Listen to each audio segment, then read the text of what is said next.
পুরো পদ্মা সেতুর জন্য অপেক্ষা আর মাত্র এক সপ্তাহ। কাল বসছে 40তম স্প্যান। দেখা মিলবে সেতুর 6 কিলোমিটার। আর একটি উঠলেই জোড়া লাগবে মাওয়ার সঙ্গে জাজিরার। সময়টা আমাদের এখন ফেভারেবল, এই ফেভারেবল সময়টা কাজে লাগেই আমরা আপনার চেষ্টা করছি। দেখছিলেন প্রধান শিরোনাম, রাতের সময় সঙ্গে আছি আমি সজল মিত্র রিচার্ড। অন্যান্য শীর্ষ সংবাদ। পাইপলাইনে ভারত থেকে দেশে ঢুকবে তেল, বছরে আসবে 43,000 টন জ্বালানি। দিনাজপুরে 130 কিলোমিটার ইন্দো বাংলা পাইপলাইন নির্মাণ কাজ উদ্বোধন।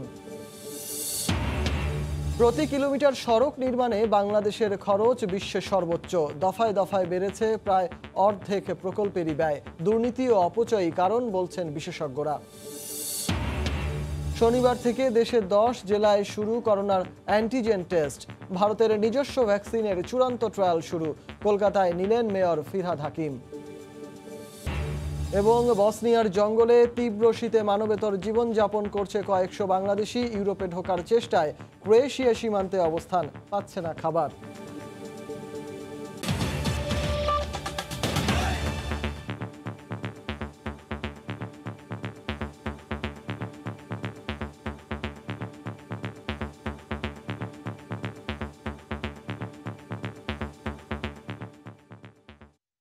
অপেক্ষা আর মাত্র 2টি স্প্যানের, তারপরই দৃশ্যমান পুরো পদ্মা সেতু।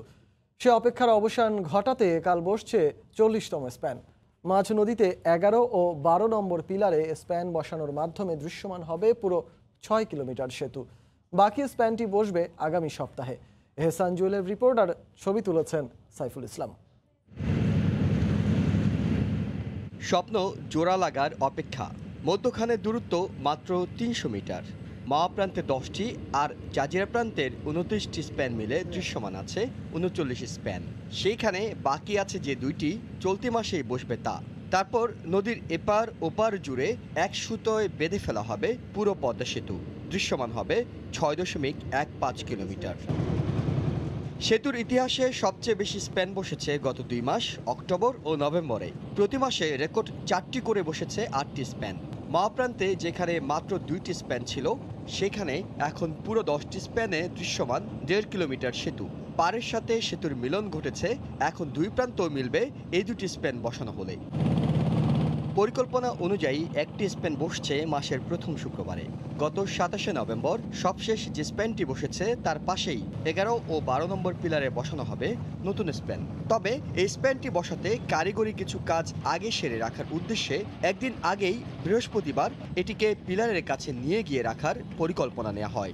শুক্রবার পিলারের উপর তোলার আগ পর্যন্ত মাঝ নদীতে স্প্যানবাহী ট্রেনটির নিরাপত্তা নিশ্চিত করবে সেনাবাহিনীর টহল বোট। আগে তো এটা করা যায়নি, কথাটা বুঝছেন না। এখন আমরা বিভিন্ন কারণেই আমরা পারতেছি, সময়টা আমাদের এখন ফেভারেবল, এই ফেভারেবল সময়টা কাজে লাগেই আমরা আপনার চেষ্টা করছি। সবকিছু ঠিক থাকলে শুক্রবার সকালে শুরু হবে স্প্যান বসানোর কাজ। একটি নতুন স্প্যান বসা মানেই স্বপ্নের মুকুটে নতুন একটি পালক যোগ হওয়া। 40তম স্প্যানের মাধ্যমে প্রাপ্তি ঘটবে পুরো 6 কিলোমিটারের। বাকি একটি স্প্যান বসলেই সামনে আনন্দক্ষণ। এহসান জুয়েল, সময় সংবাদ, মাওয়া, মুন্সিগঞ্জ। পাইপলাইনের মাধ্যমে ভারত থেকে বাংলাদেশ সরাসরি জ্বালানি তেল পাবে। পরিবহন খরচ কমানো এবং মাঠ পর্যায়ে নিরবিচ্ছিন্নভাবে ডিজেল সরবরাহ নিশ্চিত করতে বৃহস্পতিবার থেকে শুরু হয়েছে পাইপলাইন স্থাপনের কাজ। সরকারের এই উদ্যোগকে স্বাগত জানিয়েছেন ব্যবসায়ীরা। তেল সরবরাহ শুরু হলে অর্থনৈতিকভাবে সুফল পাবে উত্তরাঞ্চলের মানুষ বলে জানায় পেট্রোলিয়াম কর্পোরেশন। গোলাম নবী দুলালের পাঠানো তথ্য ও মঞ্জিদ আলম শিমুলের তোলা ছবি নিয়ে রিপোর্ট। উত্তরাঞ্চলে জ্বালানি নিরাপত্তা নিশ্চিতে ভারত থেকে সরাসরি দিনাজপুরের পার্বতীপুরের রেলহেড তেল ডিপোতে পাইপলাইনের মাধ্যমে জ্বালানি তেল আনার উদ্যোগ নিয়েছে সরকার। এ লক্ষ্যে 2018 সালে সমঝোতা চুক্তিতে স্বাক্ষর করেন বাংলাদেশের প্রধানমন্ত্রী শেখ হাসিনা এবং ভারতের প্রধানমন্ত্রী শ্রী নরেন্দ্র মোদী। তারই ফলশ্রুতিতে বৃহস্পতিবার পার্বতীপুরের সোনাপুকুর অংশে পাইপলাইন বসানোর কাজ শুরু হয়। পাইপলাইন ভারতের শিলিগুড়ির নুমালীগড় রিফাইনারি লিমিটেড থেকে 130 কিলোমিটার বাংলাদেশের পঞ্চগড় নীলফামারী হয়ে পার্বতীপুরে আসবে। খুব কষ্ট করে রিয়াবাদ করছি, কিন্তু এখন যদি তেল পাওয়া যায় সুবিধা হয় তাহলে আমার কৃষকের ঘরে উপকার হইবে। এতে তেল সংকটে পড়তে হবে না বলে মনে করেন পেট্রোল পাম্প মালিক সমিতি। দিনাজপুর, ঠাকুরগাঁও, পঞ্চগড় এই অবহেলিত 3 জেলার মানুষজনের দোরগোড়ায় আমরা ডিজেল সরবরাহ সঠিক সময়ে এবং সঠিক মূল্যে দিতে পারব। পাইপলাইনের কাজ শেষ হলেই ভারত থেকে তেল সরবরাহ শুরু হবে বলে জানায় ভারতীয় পক্ষ। পাইপলাইন চালু হলে চাহিদা অনুযায়ী বিভিন্ন সেক্টরের জন্য পর্যাপ্ত তেল সরবরাহ করতে আমরা সক্ষম হব। পেট্রোলিয়াম কর্পোরেশন মনে করে তেল সরবরাহ শুরু হলে অর্থনৈতিকভাবে সুফল পাবে উত্তরাঞ্চলের মানুষ। কৃষিকাজে জ্বালানি তেলটা যাতে সবাই সময় মতো পায়, যদি খরচ কমে তেলের দামটা কমার উপরে প্রভাব পড়তে পারে। এই পাইপলাইন দিয়ে বছরে 43,000 মেট্রিক টন তেল পরিবহন সম্ভব। 520 কোটি টাকা ব্যয়ে প্রকল্পটি নির্মাণ কাজ শেষ হবে 2022 সালের জুন মাসে। সময় সংবাদ, দিনাজপুর। প্রতি কিলোমিটার সড়ক নির্মাণে বাংলাদেশের খরচ বিশ্বের সর্বোচ্চ। চলতি অর্থ বছরে একনেক সভায় অনুমোদিত প্রায় অর্ধেক প্রকল্পেরই ব্যয় বেড়েছে দফায় দফায়। বিশেষজ্ঞরা বলছেন দুর্নীতি ও অপচয়ের কারণেই বাড়ছে ব্যয়। হরিপদ সাহার রিপোর্ট। চট্টগ্রামের পতেঙ্গা থেকে সাগরিকা পর্যন্ত শহর রক্ষা বাঁধের ওপর 15 কিলোমিটার দীর্ঘ আউটার রিং রোড নির্মাণ প্রকল্পটি 2013 সালে একনেকে অনুমোদন হয়। 2011 সালে সিডিএর হাতে নেওয়া 856 কোটির প্রকল্প তখনই এক দফা সংশোধিত হয়ে দাঁড়ায় 1496 কোটিতে। 2018 সালে ব্যয় বাড়িয়ে করা হয় 2426 কোটি টাকা। 3 দফা সময় বাড়িয়েও পুরো কাজ শেষ হয়নি এখনো। একই রকম অবস্থা 2009 সালে হাতে নেওয়া কক্সবাজার বিমানবন্দর প্রকল্পের। 6 দফা সময় বাড়িয়েও কাজ শেষ না হলেও ব্যয় প্রায় 7 গুণ বেড়ে দাঁড়িয়েছে 2015 কোটিতে। চলতি অর্থ বছরের সবশেষ 6 একনেক সভা পর্যালোচনা করেও দেখা যায় অনুমোদিত 27 প্রকল্পের 12টি সংশোধিত। বাংলাদেশের পার কিলোমিটার রোড কনস্ট্রাকশন ব্যয় এই মুহূর্তে পৃথিবীতে হাইয়েস্ট, প্রায় 60 কোটি টাকার কাছাকাছি। সেটা রেলের পার কিলোমিটারেই যান আর একটা ব্রিজের পার কিলোমিটারেই যান। 2009 থেকে 2019 পর্যন্ত 10 বছরে একনেক বৈঠকে প্রধানমন্ত্রীর দেয়া অনুশাসন পর্যালোচনায় দেখা যায় প্রকল্প বাস্তবায়নের ব্যয় ও মেয়াদ না বাড়াতে তিনি বারবার তাগিদ দিয়েছেন। কিন্তু রাজনৈতিক প্রভাবশালীদের দৌরাত্ম্য আর বাস্তবায়ন অদক্ষতায় অবস্থার উন্নতি হচ্ছে না বলে মনে করেন পর্যবেক্ষকরা। আমাদের সাম্প্রতিক গবেষণায় দেখা গেছে অন্যতম কারণ হচ্ছে যে রাজনৈতিকভাবে প্রভাবশালী মহলের ক্রয় প্রক্রিয়াকে প্রভাবান্বিত করা এবং কার্যাদেশ বিক্রয় করা অনিয়মের মাধ্যমে। যখন প্রজেক্ট ডেভেলপ করা হয় তখন প্রজেক্ট ফিজিবিলিটি বা প্রজেক্ট প্ল্যান সেখানে ঘাটতি থাকছে। প্রজেক্ট যখন ইমপ্লিমেন্টেশন হচ্ছে তখন তার মনিটরিংয়ে ঘাটতি আছে। অক্টোবর পর্যন্ত চলতি অর্থবছরের প্রথম 4 মাসে বার্ষিক উন্নয়ন কর্মসূচি বাস্তবায়ন হয়েছে প্রায় 13%। এডিপি বাস্তবায়নের এ হার গেল 4 বছরের মধ্যে সর্বনিম্ন। হরিপদ সাহা, সময় সংবাদ, ঢাকা। করোনা ও বন্যার পর শুষ্ক মৌসুম শুরু হওয়ায় গতি ফিরেছে ঢাকার চারপাশে নদী তীর রক্ষার কাজে। প্রকল্প সংশ্লিষ্টরা জানান ঢাকা অংশে পার ঘেঁষে ইতোমধ্যে 70% স্থায়ী সীমানা পিলার বসানোর পাশাপাশি প্রায় শেষ পর্যায়ে রয়েছে দখল রোধে করা কি ওয়াল ও ওয়াক অন পাইল নির্মাণের কাজ। তবে ডিপিপি জটিলতায় 22 কিলোমিটার ওয়াকওয়ের কাজ নিয়ে শঙ্কা দেখা দিয়েছে। নারায়ণগঞ্জ অংশের তীর রক্ষার কাজের অগ্রগতি নিয়েও দেখা দিয়েছে সংশয়। মাহমুদ রাকিবের রিপোর্ট। তুরাগ নদের মোহাম্মদপুর অংশের ঢাকা উদ্যান পার্ক অন্যতম নদী দখল প্রবণ এলাকা হওয়ায় মাটির নিচ থেকে 78 ফুট উঁচু প্রাচীর নির্মাণ করা হয়েছে টানা 1 কিলোমিটার এলাকায়।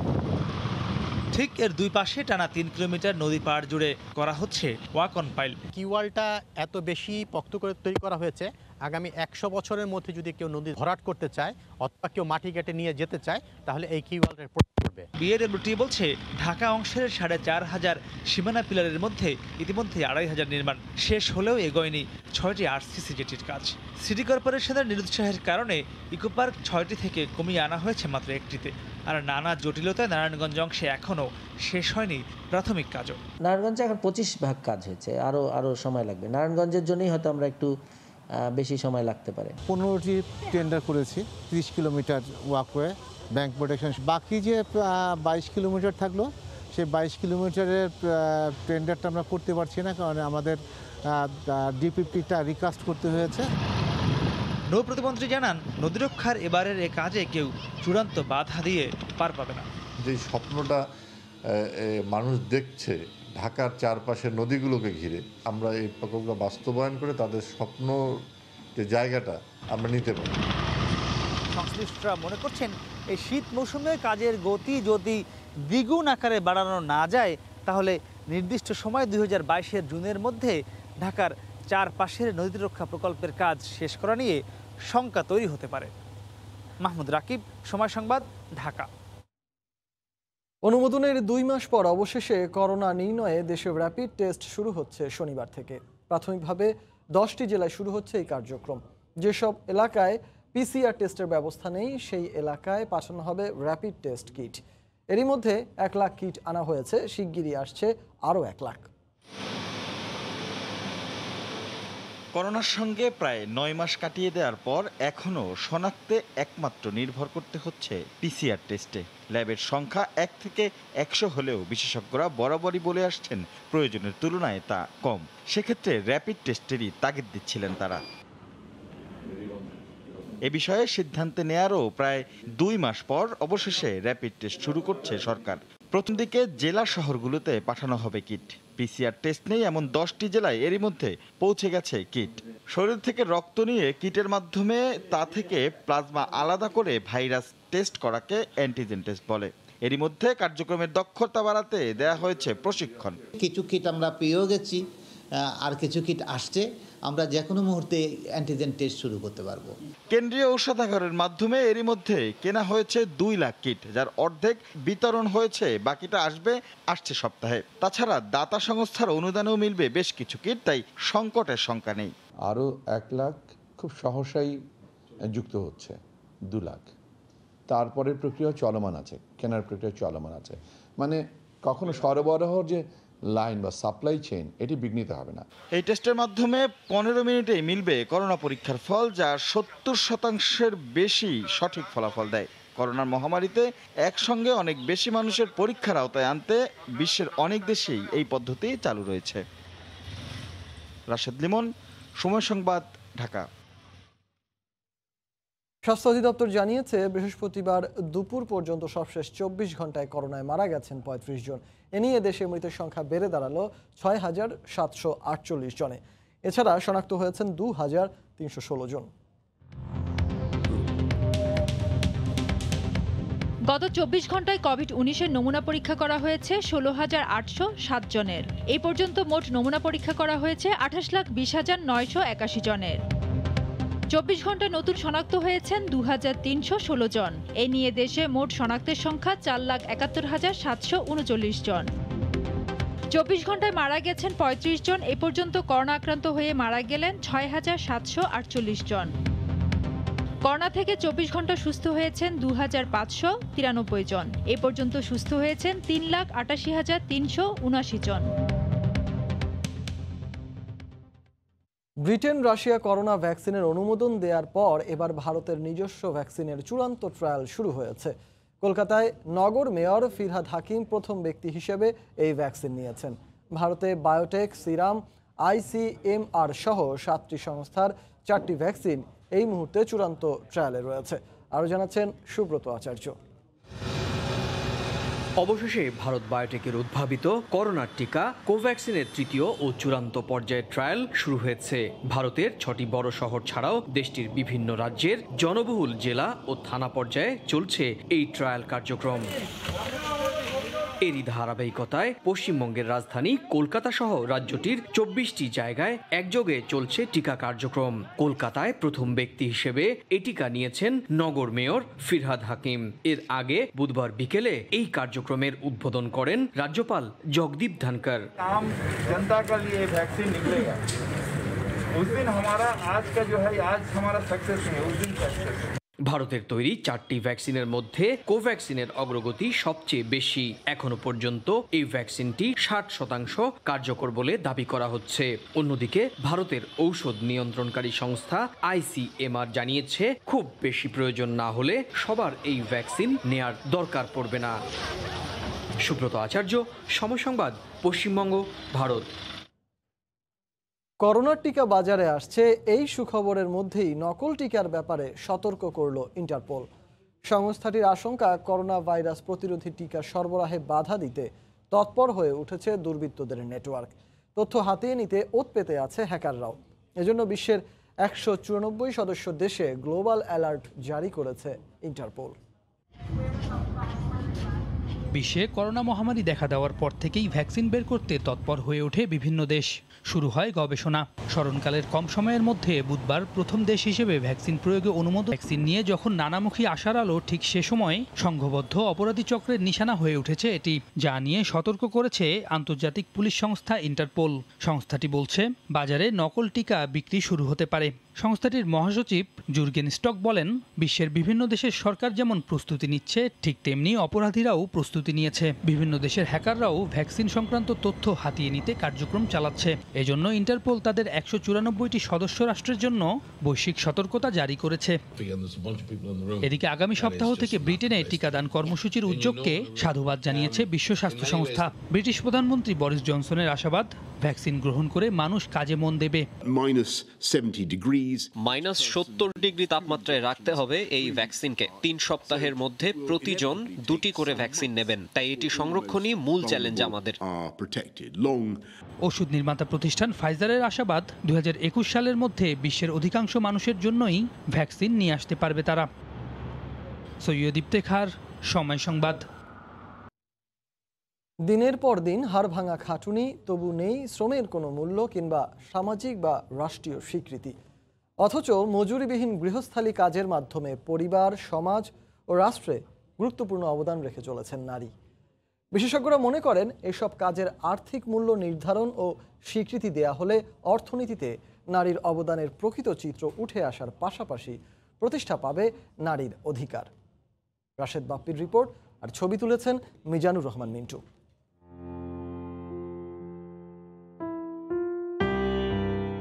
শীতের নরম কোমল পরশ মাখা আদুরে এক সকাল, এরই মাঝে মুগ্ধতার আবেশ নিয়ে হাজির দিনপতি।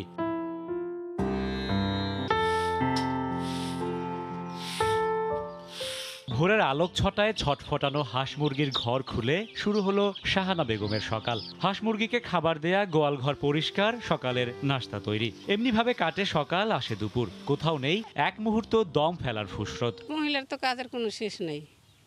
আবার ছোট বাচ্চা ছেলে থাকলে তাকে গোসল করার লাগে, তাকে কাপড় চোপড় দেওয়ার লাগে। শহুরে শিক্ষিত নারী রিমার গল্পটাও আলাদা নয় কোনো অংশে। 2 সন্তান সহ 4 সদস্যের সংসার সামলাতেই কেটে যায় দিন, অথচ ঘরের কাজে পান না স্বামীর সামান্যতম সহায়তা। 1 গ্লাস পানি যদি দিতে হয়, সেটা আমার হাত দিয়ে ওকে ধরাই দিতে হবে, তাইলে খাবে, নাইলে খাবে না।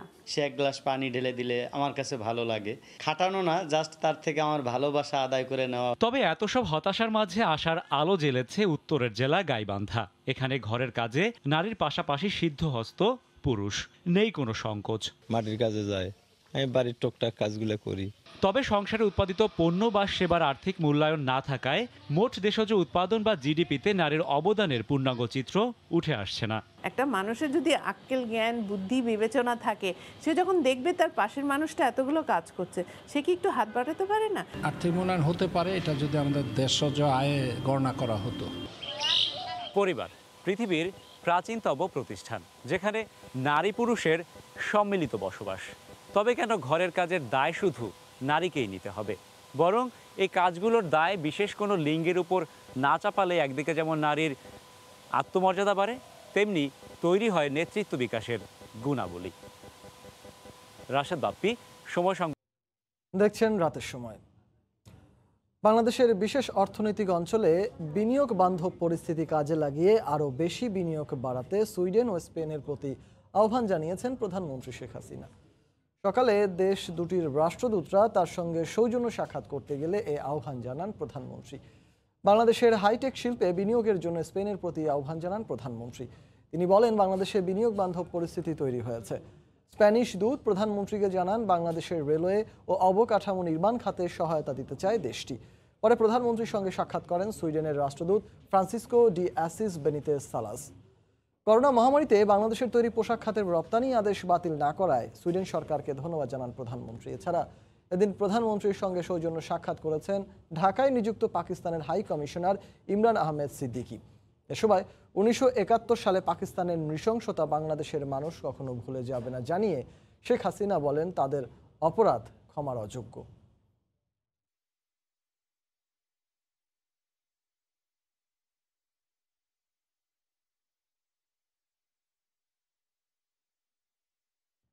এবার দেশের বাইরের খবর। তীব্র ঠান্ডায় বসনিয়ার গহীন জঙ্গলে চরম মানবেতর দিন কাটাচ্ছেন কয়েকশো বাংলাদেশি। খাবার ও বাসস্থান সংকটের সঙ্গে যোগ হয়েছে তুষারপাত। বাংলাদেশ সহ এশিয়ার বেশ কয়েকটি দেশ, মধ্যপ্রাচ্য ও উত্তর আফ্রিকার অভিবাসন প্রত্যাশীরাও এই দলে রয়েছেন। ইউরোপীয় ইউনিয়নের সীমান্তের অত্যন্ত কাছে অবস্থান করলেও তেমন কোনো আন্তর্জাতিক সহায়তা পাচ্ছেন না। আশায় গেল কয়েক মাস ধরে বনে জঙ্গলে জীবন পার করছেন কয়েকশো বাংলাদেশি সহ বিভিন্ন দেশের অবৈধ অভিবাসী।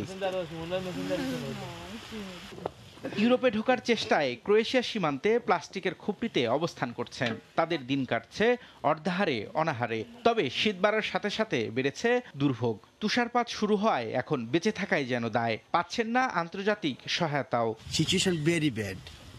We are suffering very much. We are no sleeping place, no suitable sleeping.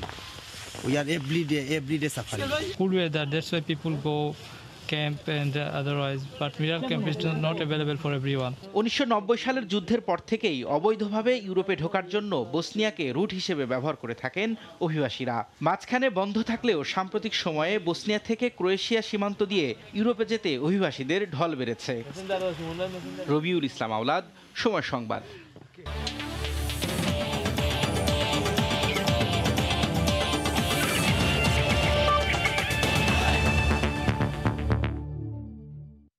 Bangabandhu টি-20 কাপে জেমকন খুলনার হয়ে খেলতে পারেন মাশরাফি বিন মুর্তজা। এরই মধ্যে মাশরাফিকে দলে নিতে আগ্রহের ব্যাপারে ইমেইলের মাধ্যমে বোর্ডকে জানিয়ে রেখেছে খুলনা টিম ম্যানেজমেন্ট।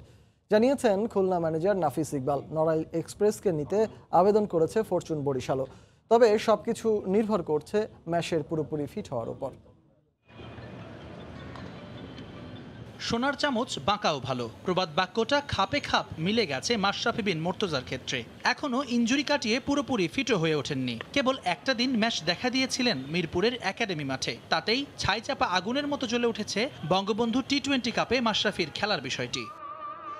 আগে থেকেই সাকিব আল হাসান আর মাহমুদুল্লাহ রিয়াদকে ভিড়িয়ে খাতা কলমে দলটাকে অন্য উচ্চতায় নিয়ে গেছে জেমকন খুলনা। এবার নড়াইল এক্সপ্রেসকে পেতেও তোড়জোড় শুরু করেছে রূপসাপারের দল। বিসিবিকে আনুষ্ঠানিকভাবে জানানোও হয়ে গেছে এরই মধ্যে। ডেফিনেটলি মাশরাফি এমন একটা নাম, এমন একটা প্লেয়ার যে ওকে সবাই নিতে চাবে। প্রসিডিউর হলো যে আমরা একটা মেল করেছি যে আমরা we are interested on Mashrafe. এরপর বোর্ড ডিসাইড করবে। তবে প্রতিযোগিতার মাঠে একা নয় খুলনা, দক্ষিণের আরেক দল ফরচুন বরিশালও আছে দৌড়ে। খুলনাও আবার অ্যাপ্লিকেশন করেছে, যেহেতু অ্যাজ পার দ্য পলিসি মানে অন্য কোনো টিম যদি অ্যাপ্লিকেশন করে সেক্ষেত্রে এটা লটারিতে চলে যাবে। যদিও দিল্লি এখনো বহুদূর। আগে ফিট হতে হবে মাশরাফিকে, দিতে হবে বিপ টেস্ট, আর একাধিক আগ্রহী দল থাকায় বাছাই প্রক্রিয়াও হবে ভিন্ন। বোর্ডের কিন্তু একটা পলিসি ছিল যে মাশরাফি যখন ইনক্লুড হবে, ইনিশিয়ালি যখন যেহেতু ড্রাফট লিস্টের নাম ছিল না, যখন ইনক্লুড হবে there is a certain policy যে এখানে অনেক টিম ইন্টারেস্ট করতে পারে। তারপর কি ধরনের পলিসি হবে আমরা আমাদের দিক থেকে ইন্টারেস্ট শো করেছে। মার্চে ঢাকা প্রিমিয়ার লিগের খেলায় সবশেষ মাঠে নেমেছিল নড়াইল এক্সপ্রেস। জুম্মান সাদিক, জ্যাভলিন, সময় সংবাদ, ঢাকা। এ পর্যায়ে শীর্ষ সংবাদ জানিয়ে দিচ্ছি আরেকবার। পুরো পদ্মা সেতুর জন্য অপেক্ষা আর মাত্র এক সপ্তাহ। কাল বসছে 40তম স্প্যান। দেখা মিলবে সেতুর 6 কিলোমিটার। আর একটি উঠলেই জোড়া লাগবে মাওয়ার সঙ্গে জাজিরার। পাইপলাইনে ভারত থেকে দেশে ঢুকবে তেল, বছরে আসবে 43,000 টন জ্বালানি। দিনাজপুরে 130 কিলোমিটার ইন্দো বাংলা পাইপলাইন নির্মাণ কাজ উদ্বোধন। এবং বসনিয়ার জঙ্গলে তীব্র শীতে মানবেতর জীবনযাপন করছে কয়েকশো বাংলাদেশি। ইউরোপে ঢোকার চেষ্টায় ক্রোয়েশিয়া সীমান্তে অবস্থান, পাচ্ছে না খাবার।